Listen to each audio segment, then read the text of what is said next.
주 동안 말씀을 이렇게 차근차근 연구하고 나서 마지막에 설교 원고를 쓰기 전에 잠시 기도하는 습관이 있습니다.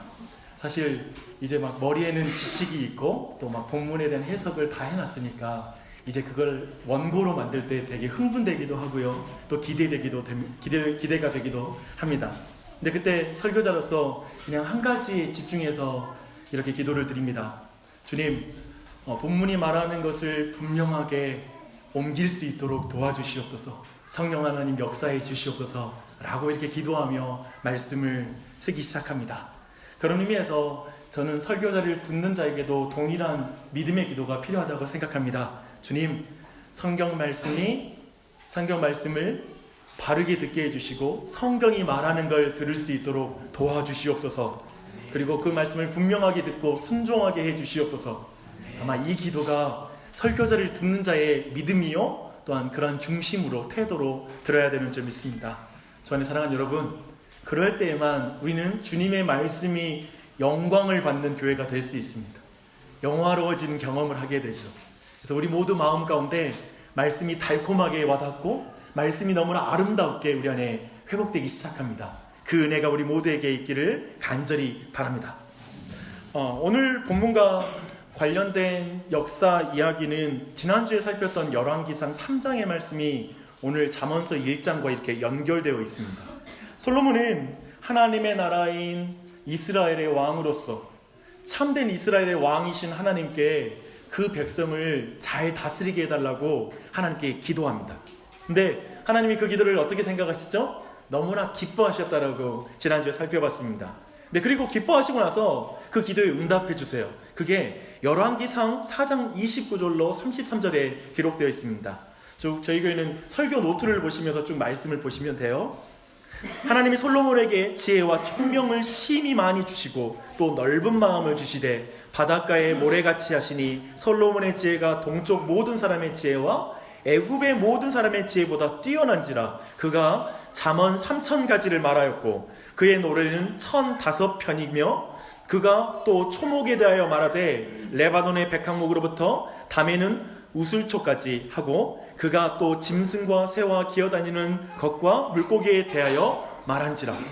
하나님 놀랍게 말씀하시죠. 이 말씀이 분명히 말하고 있는 건 솔로몬이 받은 그 지혜 가운데는 심지어는 곤충과 그리고 동물과 식물 이런 것까지의 지혜까지 그가 얻게 된 거예요. 굉장한 지식이죠. 그 지식의 방대함을 지금 말하고 있고요. 두 번째는 뭐냐면 하나님께 받은 그 지혜 가운데 그가 글로 옮긴 그런 지혜로운 작품이 있다라는 것입니다. 그것을 오늘 본문이 분명히 말씀하고 있는 것이죠. 그런 의미에서 솔로몬은 히브리의 지혜 문학의 원천이다 라고 이렇게 말하기도 합니다.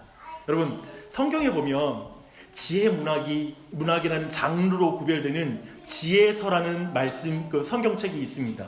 특별히 세 권의 책이라고 말하는데요. 뭘까요? 잠언서, 전도서, 욥기입니다. 근데 이 세 가지 책이 한 가지 중요한 질문에 대한 답을 다루고 있는 것입니다. 그 질문이 이거예요. 우리는 어떤 세상에 살고 있는가? 이 세상에서 잘 산다라는 것은 무엇인가? 그리고 어떻게 하면 우리는 삶을 잘 살 수 있는가? 라는 것이 이 지혜서의 중요한 질문입니다. 어때요? 이 질문, 제가 여러분 개인적으로 만나서 이 질문하면 이 질문이 답하기 쉽게 느껴지세요? 아니면 어렵게 느껴지세요? 얼핏 보면 되게 쉬운 질문처럼 우리에게 와닿는 질문들입니다. 근데 사실 우리는 거의 이런 질문을 누군가에게 하지 않는 거 아세요? 여러분 주변에 누구한테 왜 살지? 어떻게 사는 게 잘 사는 것일까? 그리고 무엇이 지혜로운 삶일까? 이런 질문을 해본 적 있으세요? 사실 거의 하지 않는 질문이죠. 사실 제가 이럴 때마다 자주 드는 예가 하나 있어요. 사람들은 버스를 탈 때 반드시 이유를 가지고 탑니다. 그리고 굉장히 작은 물건들도 있잖아요. 어떤 이유를 가지고 삽니다. 만약에 이유 없이 버스에 탔거나 물건을 샀다고 생각해봐요. 그러면 아마 여러분 그런 사람이 왜 이 물건 샀어요? 왜 버스에 탔어요? 물었는데 잘 모르겠는데요?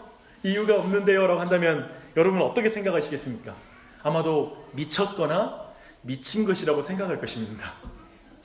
그런데 사람들은 왜 살아요? 라는 질문에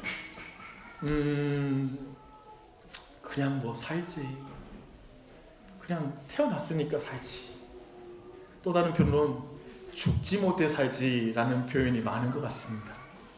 인생은 사실 버스를 타는 것과 그리고 작은 물건을 사는 것과는 비교할 수 없을 정도로 인생을 사는 건 굉장히 중차대한 질문이에요. 굉장히 묵직한 질문이에요. 그런데 그 인생을 사는 이유가 분명하지 않아도 사람들은 그 사람에게 미쳤다라는 말을 하지 않아요. 그렇죠? 왜 그럴까요? 도리어 어쩌면 사는 이유가 뭐예요? 라는 그런 질문들이 되게 무례하게 보이지 않으세요? 분명한 이유를 또 말하면 사는 이유를 분명하게 또 대답하는 것도 가벼워 보이지 않으세요? 어리석어 보이지 않으세요? 왜 그럴까? 왜 이 질문에 대해서는 그렇게 우리는 생각할까 싶었을 때 사실 하나님을 떠난 모든 인류는, 사람들은 답이 없는 인생을 살고 있는 것입니다. 그렇지 않아요? 답이 없어요. 기준 없는 삶, 방향이 없는 삶, 목적이 없는 삶을 살고 있기 때문에 그렇습니다. 지금 저는 이 말은 비그리스도인들의 인생을 제가 깎아내리거나 그들의 수고로운 인생을 무시하는 말로서 제가 이 말을 하는 게 아닙니다. 사실 모든 아버지와 어머니는 무거운 책임감을 가지고 인생을 살아가고 있습니다. 가족들이 들으면 마음 아파할 신음소리 내지 않으려고 꾹꾹 눌러가며 외롭게 그 인생을 살아가고 있어요. 인생 그렇지 않아요?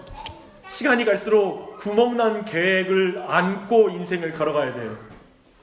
틀어진 시간표, 그리고 찢어진 시간표를 들고 인생을 살아가는 게 우리 어른이에요. 제가 볼 땐 어른은 시원하게 할 말 다 하고 사는 게 어른이 아니에요. 할 말 다 못하면서 그 많은 것들을 마음에 품고 걸어가는 게 어른이에요. 깨어진 관계 하나 둘쯤은 짊어지고 인생을 살아냅니다. 그런 사람들에게 사람들은 사실 아무도 이런 질문을 하지 않아요. 왜 살아요? 이 세상에서 잘 사는 것은 어떤 삶일까요? 어떻게 살아야 인생은 잘 살았다고 말할 수 있을까요? 이런 질문 최근 한 달 동안 들어보신 분 계십니까? 지난 1년 동안 이런 질문을 하는 사람이 주변에 있었습니까? 제가 알아요. 이런 질문 사람들은 서로에게 묻지 않아요.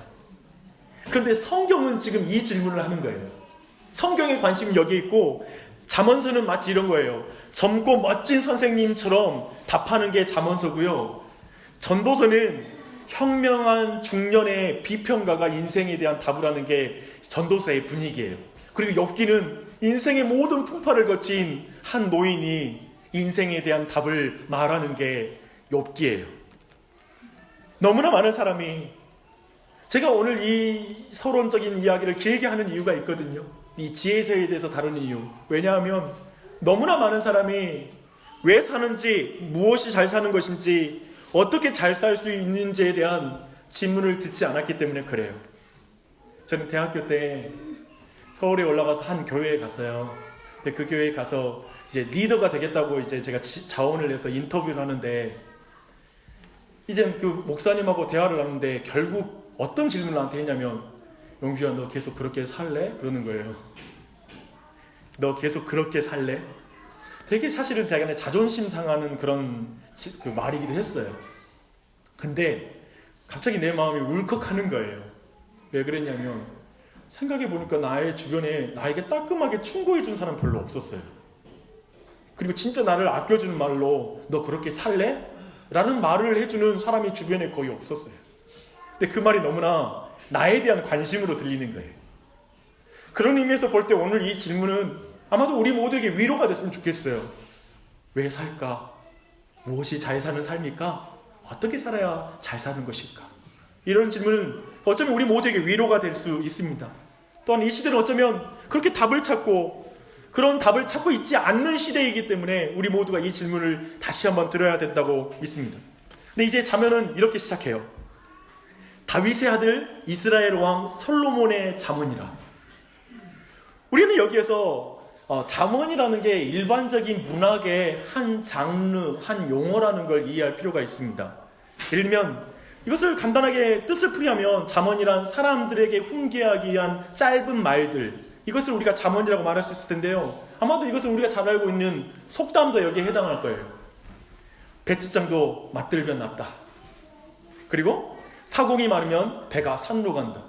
사실 이 두 가지 말이 좀 안 맞는 말이거든요. 배치장을 맞들면 되는데 맞들면 산으로 간다. 이런 말이다 하니까. 근데 사실 이것은 상황에 따라서 잘 적용하면 인생의 깊은 지혜를 담은 속담인 것이죠. 속담의 한자가 뭐냐면 사람 인자의 계곡 곡자이거든요. 사람 사이에 계곡이 있어요. 오랜 세월 동안 이제 깎이고 깎여 나온 지혜로운 사람들 사이에서 집단 지성이 만들어낸 좋은 말, 교훈들이 속담이에요. 근데 그런 의미에서 그 자체가 잠언이라고 말할 수 있죠. 또 그 잠언을 격언이라고 우리는 표현할 수도 있습니다. 이렇게 속담과 격언을 잠언이라고 이해한다면 당시에도 다양한 목적을 가진 잠언들이 그 당시 있었을 거라는 거예요. 그런 맥락에서 보면 다윗의 아들 솔로몬의 이스라엘 왕 솔로몬의 잠언이라고 말했을 때 이 표현은 지금 매우 의도적으로 잠언의 성격을 말해주는 거예요. 그저 이것은 인생사 성공하기 위한 좋은 말들이다, 어떤 처세술에 대한 말이다, 그런 목적이 아니라 지금 다윗의 아들로서 이스라엘의 왕으로서 가지고 있는 그런 잠언이라는 걸 말하고 있는 것입니다. 그래서 이런 표현에는 의도적인 강조점이 있다는 걸 우리가 주목할 필요가 있습니다. 솔로몬의 잠언의 성격과 특징은 지난주에 우리가 살펴봤던 열왕기상 3장하고 그대로 닿아 있어요. 여러분, 지난주를 한번 몇 줄로 한번 요약해 볼게요. 솔로몬은 장이신이 왕이 되었잖아요. 왕으로서 이제 하나님께서 다윗에게 약속하신 대로 그 약속을 이루어진 결과로 자기가 왕이 됐다고 말해요. 그냥 자기가 권리가 있어서 왕이 있다고 생각하는 게 아니라 다윗에게 하신 약속 때문에 왕이 되었다, 은혜로 왕이 되었다라고 그는 인정하고 있습니다. 그리고 스스로를 종이라고 불러요. 즉 이스라엘의 참된 왕이신 하나님이 자신의 주인이라고 생각하는 거예요. 그래서 이스라엘은 하나님의 뜻대로 다스려야 될 땅이라고 생각하면서 하나님께 지혜를 구하는 거예요. 다스리는 지혜. 그래서 이렇게 열왕기상 3장을 정리하면 다윗의 아들 이스라엘 왕 솔로몬의 잠언은 정확히 열왕기상 3장의 그 구조를 그대로 가져서 그 의미를 가진 잠언인 거예요. 정리하면 그럼 솔로몬의 잠언은 그냥 인생을 살아가는 처세술과 관련된 것이 아닙니다. 그렇다면 성경이 아니겠죠, 그렇죠? 그러니까 여러분이 잠언을 읽을 때 인생에 좋은 충고를 들으려고 본다면 잠언을 잘못 읽는 거예요. 그러면 솔로몬의 잠언은 다윗과 맺은 언약과 관련된 언약적 지혜예요. 이걸 정리하세요. 이건 하나님의 말씀과 관련된 지혜다. 구체적으로 말하면 하나님의 말씀이 실천되는 것과 관련된 지혜가 다윗의 아들로서 갖는 지혜예요. 그리고 또한 그저 한 사람의 인생의 성공에 필요한 지혜가 아니라 이스라엘을 위한 지혜예요. 이스라엘의 왕이거든요. 그렇다면 언약의 백성이 이스라엘 백성으로서 잘 살 수 있도록 공동체적인 지혜가 지금 솔로몬의 이스라엘의 왕으로서 갖는 솔로몬의 잠언인 것입니다. 지난주 우리는 지혜란 뭐라고 그랬죠? 듣는 것이 지혜다라는 개념을 배웠고요. 그리고 공동체를 위한 지혜다라는 걸 배웠습니다. 근데 오늘 이 말씀대로 또 보면 다윗의 아들 이스라엘 왕 솔로몬의 잠언은 정확하게 열왕기상 3장에서 받은 지혜다, 그걸 모아놓은 잠언이다 라고 우리는 이해할 수가 있습니다. 그리고 그 지혜의 개념을 우리에게 정확하게 알려주고 있는 것입니다. 이 지혜는 무슨 지혜예요? 방금 본 것처럼 언약적 지혜, 공동체적 지혜, 이게 솔로몬이 가진 지혜였습니다.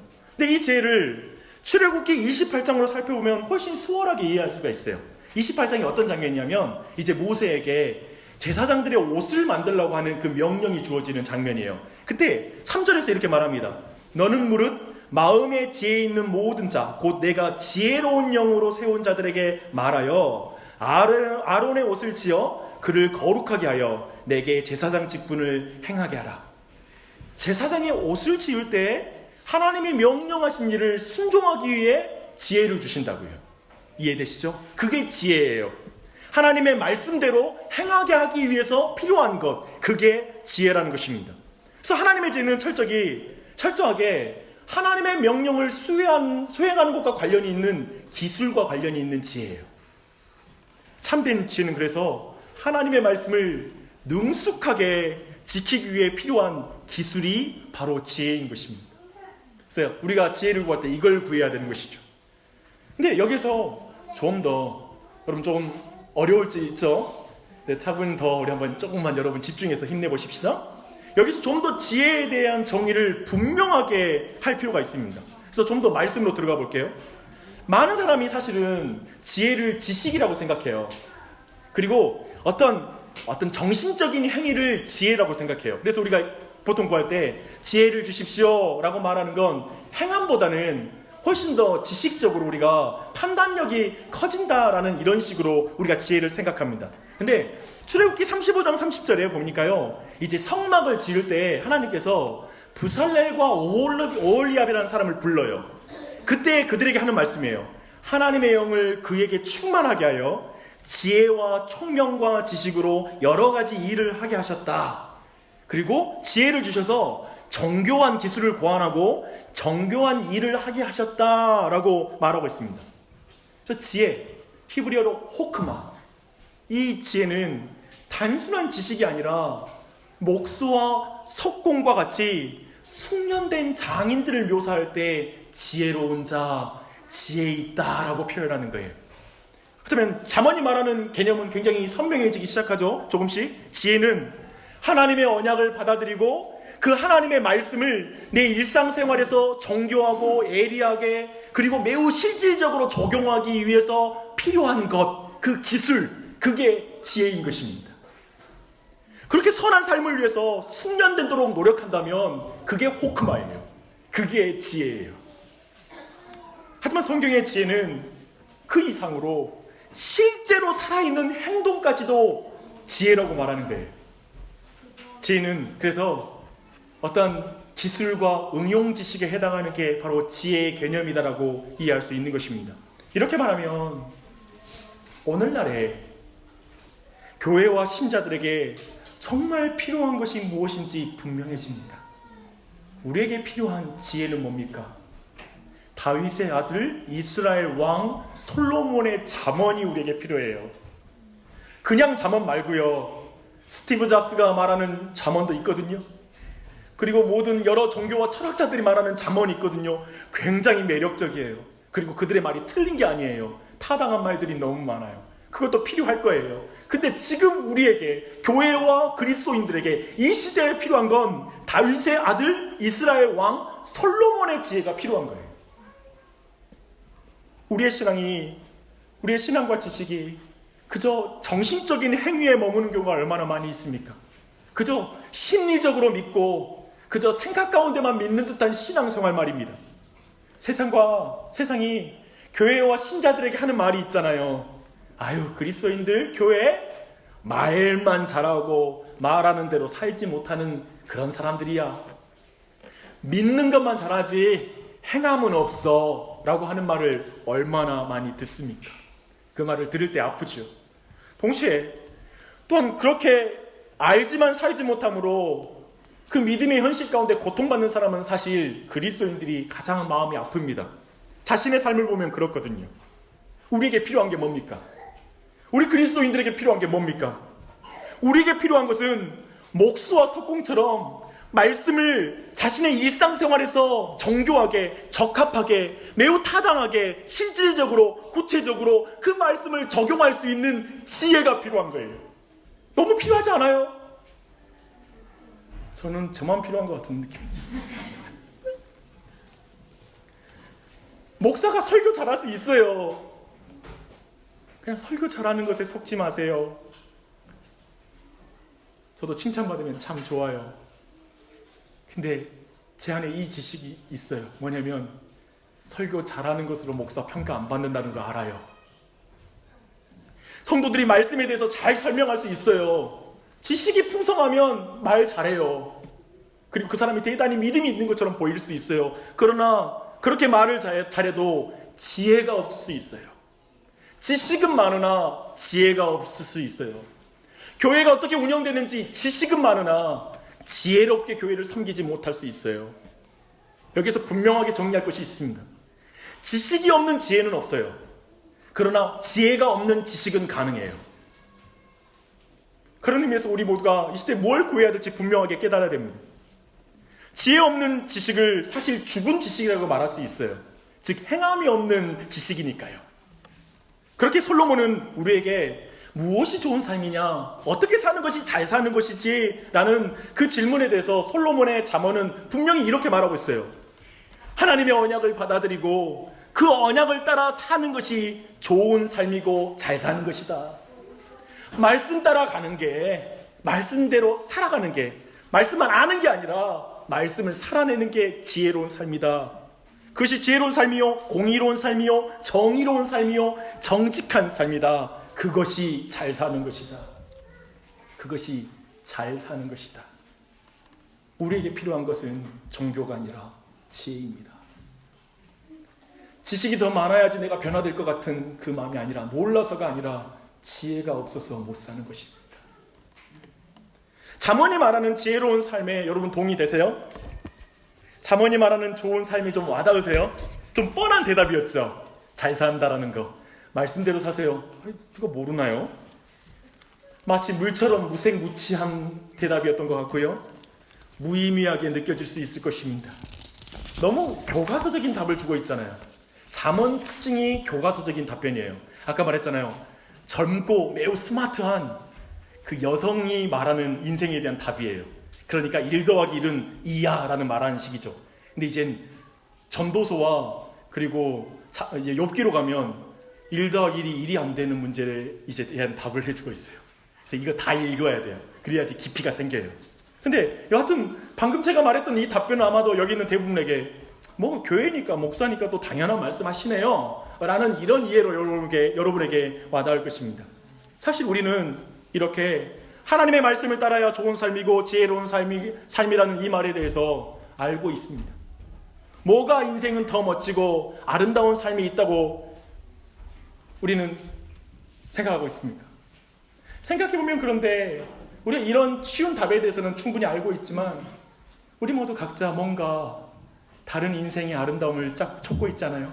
뭔가 다른 걸 가지면 다른 것을 통해 더 우리 인생이 아름다워질 거라고 생각하고 있지 않습니까? 하나님의 지혜를 받아들이기가 굉장히 힘이 들어요. 그것이 아담 이후에 모든 인류가 범했던 죄예요. 오늘 본문의 잠언을 보니까 그 사람들을 크게 4가지 부류로 말하고 있어요. 잠언은 그렇게 보거든요. 악한 자, 미련한 자, 어리석은 자라고 말합니다. 그리고 지혜로운 자가 있죠. 이 세 사람은 사실 동일한 사람들입니다. 하지만 다른 각도로 바라보기에 악한 자, 미련한 자, 어리석은 자라고 이렇게 구분해서 말을 해요.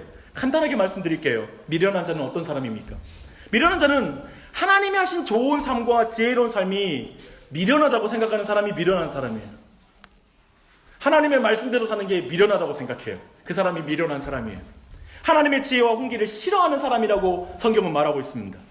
히브리어 의미를 따라가면 이 부류에 속하는 사람들은 언약에서 발견되는 용서와 그리고 하나님의 그 사랑도 거부해요. 이 사람이 미련한 사람이에요. 14장 9절을 보면 그들은 죄를 대수롭지 않게 여기고요. 하나님의 용서가 그래 그렇지 그것의 중요성을 전혀 느끼지 못해요. 그 사람이 미련한 사람이에요. 또한 그 사람은 다른 사람에게 파괴적인 영향을 끼쳐요. 그런 거 있잖아요. 죄 지어도 죄에 대해서 대수롭게 여기고 그리고 죄책감, 하나님의 용서에 대해서도 받아들이지 못한 사람은 다른 사람에게 굉장히 파괴적인 영향을 끼치는데 17장 12절 보니까 이렇게 말해요. 차라리 새끼 빼앗긴 암콤을 만날지언정 미련한 일을 행하는 미련한 자를 만나지 말 것이니라. 야, 근데 집에 미련한 부모님이 계시면 큰일 납니다. 아버지가 엄청 암콤보다 무서운 아버지가 계시고 암콤보다 무서운 어머니가 계시면 우리 자녀들이 힘들겠죠. 그런 의미에서 이 지혜의 문제는 너무나 시급하고 중요한 문제예요. 우리가 하나님의 지혜를 가져야 돼요. 미련한 자가 되어서는 안 되겠죠.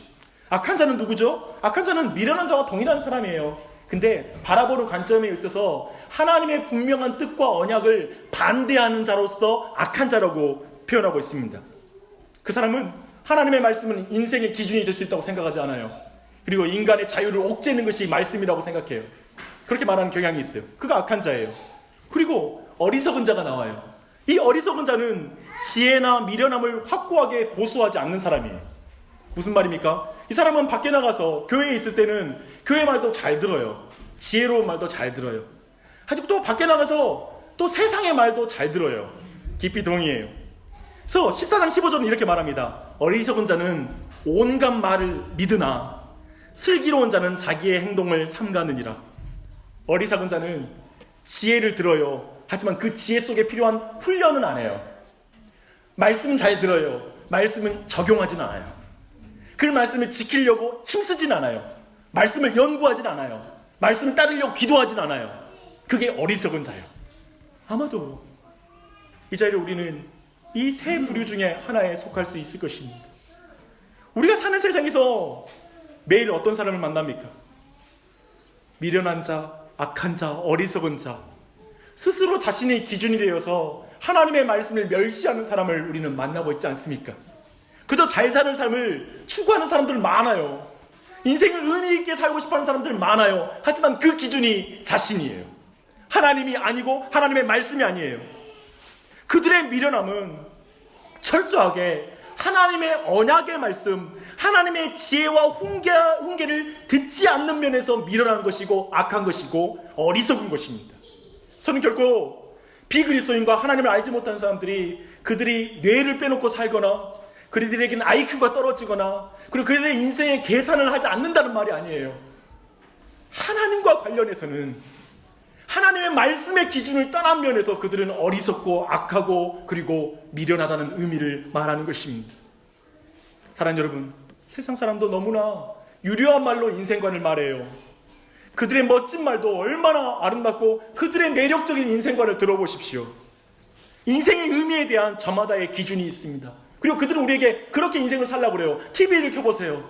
이것을 사면, 이것이 있으면 너의 인생이 더 행복해질 거라고 말하는 광고와 그리고 수없이 많은 드라마는 넘쳐납니다. 그들이 우리 모두를 충동지르며 하는 말은 간단해요. 이거예요. 너 생각대로 살아. 내가 느끼는 대로 살아. 너가 행복한 게 중요해. 너 하고 싶은 대로 살아. 인생 길지 않는데 왜 그렇게 사니? 라고 말하죠. 혹시 이런 말 앞에 미련한 자가 되어 있지 않습니까? 이런 말 앞에 어리석은 자가 되어 있지 않습니까? 갈팡질팡하고 있지 않습니까? 이런 말 앞에 악한 자로 있지 않습니까? 근데 잠언의 독자는 바로 이 어리석고 미련하고 악한 자들이에요.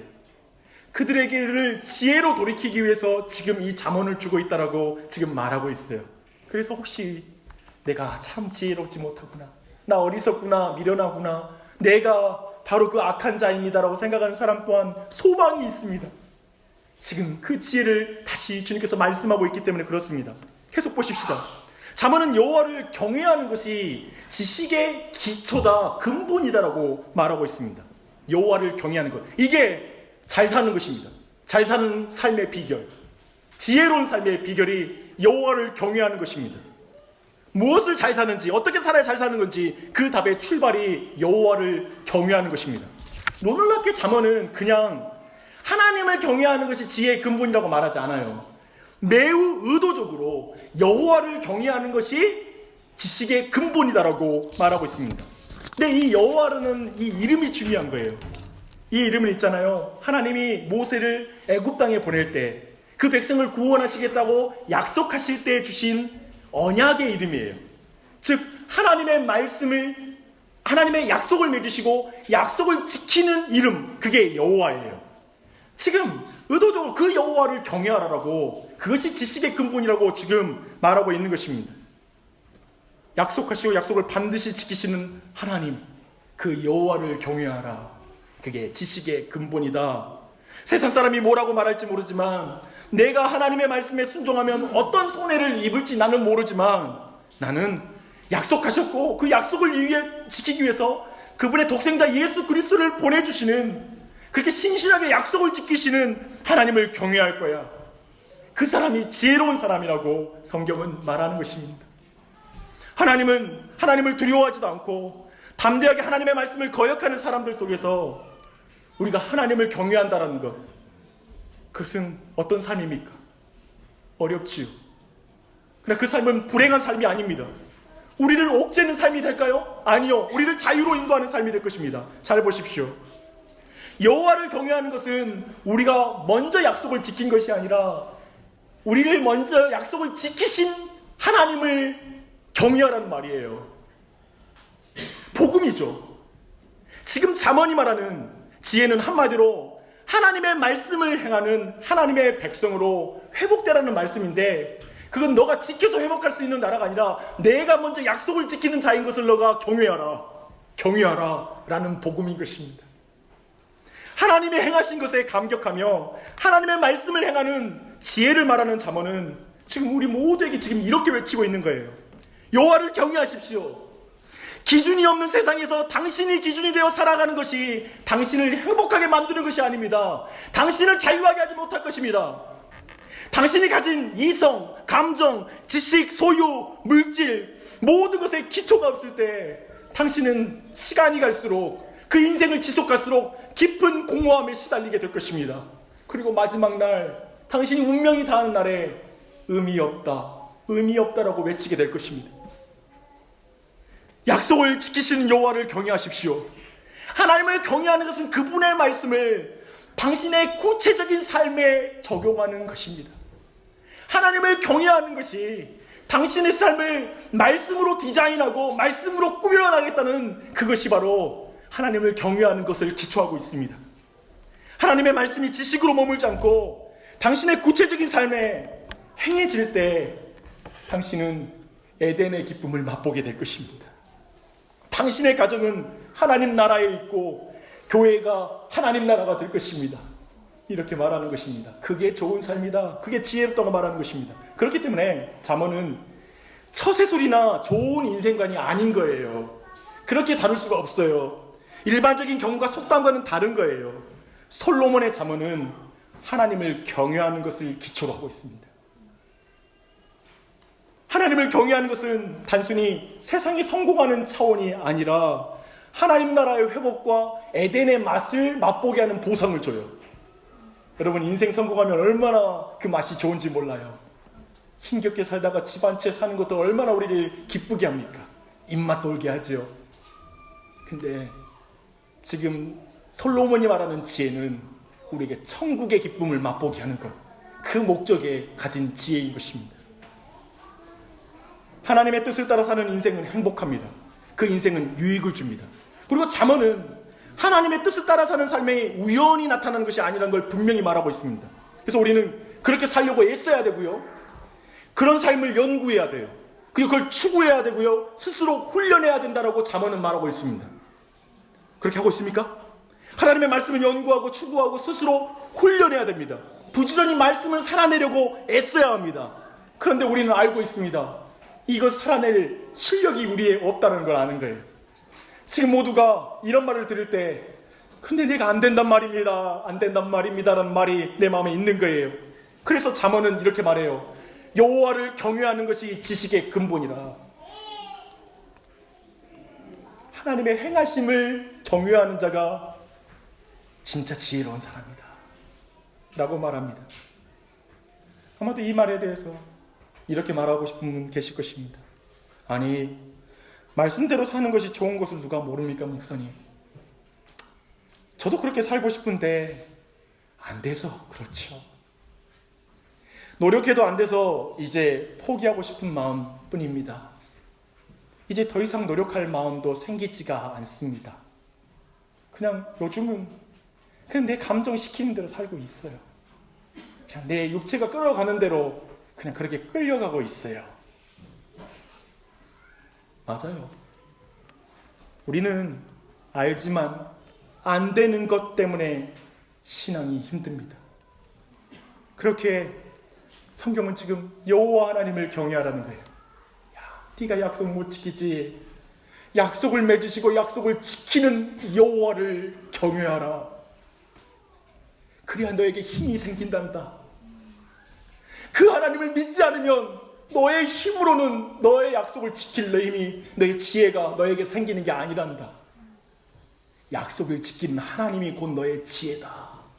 지혜가 그 하나님으로부터 내게 흘러오는 것이란다 라고 말하고 있습니다.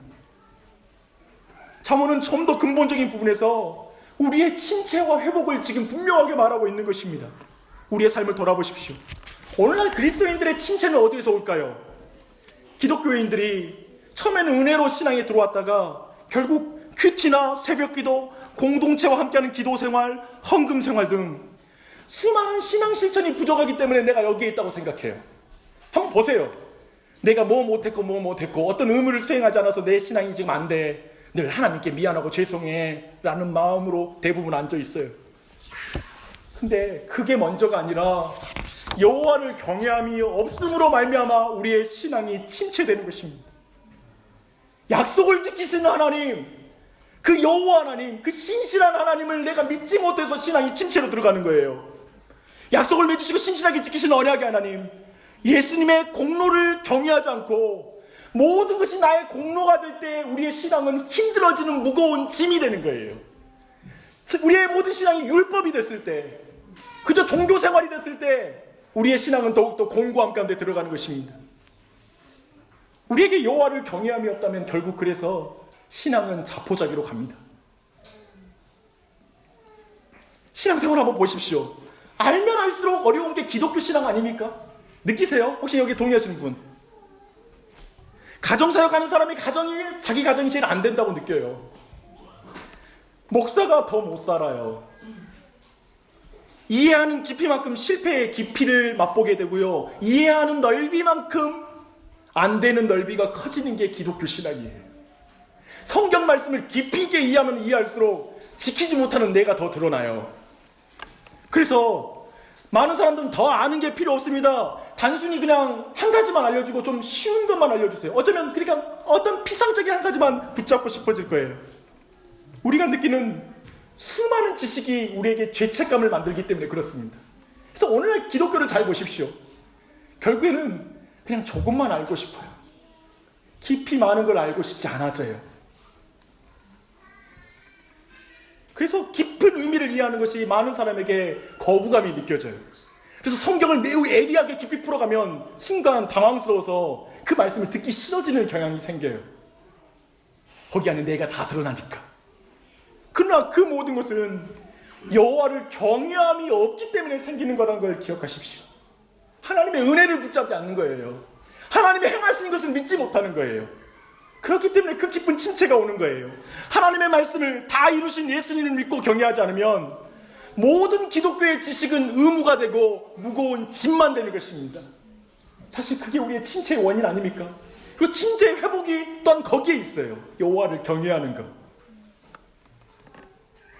여러분, 예수 그리스도를 경외함이 없다면 지식도 있고 경건 생활도 있어도 종교인이지 예배자는 아닙니다. 지식만 있고 사는 지혜가 없다면 그도 종교인이지 참된 신자라고 말할 수 없습니다. 경외함은 기독교의 심장입니다. 경외함은 기독교의 저수지입니다. 모든 지식은 이 경외함에 닿았을 때 생기를 가지게 되고 지식의 근본이 되어서 이 경외함으로 말미암아 생기 있게 실천이 되는 것입니다. 경외함으로 큐티를 하십시오. 경외함으로 기도하십시오. 경외함으로 봉사하십시오. 경외함으로 교제하십시오. 우리가 꿈꾸는 것은 지식이 많은 교회가 아닙니다. 우리가 꿈꾸는 교회의 제자도는 박사를 키우는 교회가 아니라 예수 그리스도의 제자가 되는 교회입니다. 지식이 많으나 지혜가 없는 교회가 되는 것이 두렵지 않습니까? 너무 저는 두렵습니다. 경외함이 없이 종교적 생활만 왕성한 교회가 되는 것이 저는 두렵습니다. 예배당에 종교인이 많고 예배자가 적은 게 두렵습니다. 여호와를 경외함이 없이 말씀 듣는 게 두렵습니다. 여호와를 경외함이 없이 설교하는 게 너무 두렵습니다. 우리에게 지금 지식이 부족한 게 아닐 수 있어요. 우리에게 경외함이 없는 거예요. 창조주 하나님, 살아계신 하나님, 그 크신 하나님, 나의 죄를 위해서 인간이 되신 예수 그리스도, 그 크신 하나님의 사랑에 대한 경외감이 없어.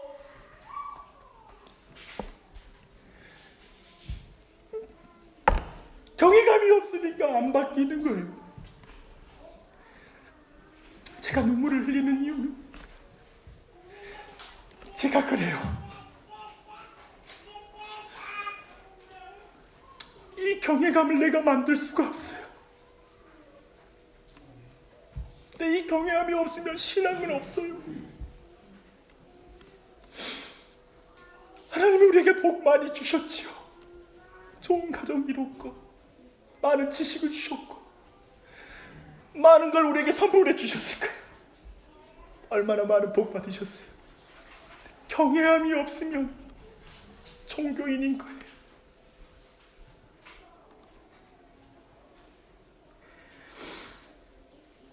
뭐가 인생의 의미일까? 뭐가 잘 사는 것일까? 어떻게 살아야 잘 살지? 여호와를 경외하는 거예요. 약속을 신실하게 이루신 하나님, 예수 그리스도를 통하여 그 약속의 성취를 보여주신 그 사랑의 감동에서 그걸 경외하며 그분께 기도하고 의지하고 그분의 말씀을 사랑하는 게 지혜로운 삶이에요. 김혜자 씨가 늘 말했잖아요. 인생 별거 없어요. 인생 별것 없다. 전도서는 말하죠. 하나님이 없는 인생은 헛되고 헛되며 헛되고 헛되다. 여호와를 경외하라. 여호와를 경외하는 것이 지혜의 근본이다. 그리고 잠언서의 마지막 절은 이렇게 말합니다. 오직 여호와를 경외하는 여자는 칭찬을 받을 것이다. 여호와 하나님을 경외하는 영을 부어주시옵소서. 여호와를 경외하는 은혜를 베풀어 주시옵소서. 성경책 박사가 아니라 말씀의 한 절이라도 살아낼 수 있도록 지혜를 부어 주시옵소서. 주의 능력을 간구하는 기도의 심령을 갖게 해주시옵소서. 자기의 마음과 생각이 미련함을 알고 하나님의 지혜인 말씀을 볼 수 있는 눈이 생기게 해주시옵소서. 다시 경건한 삶이 회복되게 하여 주시옵소서. 다시 기도하고 다시 무릎을 세우고 예배가 세워지게 하여 주시옵소서. 가정들마다 암콤과 같은 부모가 아니라 지혜로운 부모로 설 수 있도록 은혜 베풀어 주시옵소서. 또다시 우리가 율법과 공로를 찾고 또 신앙의 방법들을 찾는 게 아니라 여호와를 경외하는 마음을 간절하게 간구하는 우리가 되게 하여 주시옵소서. 그 은혜를 부어 주시옵소서. 그 저수지가 우리 안에 회복되어서 우리의 모든 일상이 회복되게 하여 주시옵소서. 자녀들과 관계가 회복되게 하여 주시옵소서. 우리 부부 사이가 회복되게 하여 주시옵소서. 그리고 내가 알면서도 못하는 모든 것들을 행할 수 있는 능력을 부어 주시옵소서. 성령으로 함께 하여 주시옵소서. 그리스도와 연합되어 있음을 믿으니 주님이 약속을 지키신 예수님을 붙들게 하여 주시옵소서. 그 복음에서 모든 힘과 능력을 얻게 하여 주시옵소서. 주의 놀라운 은혜를 간구합니다. 예수님의 이름으로 기도드립니다.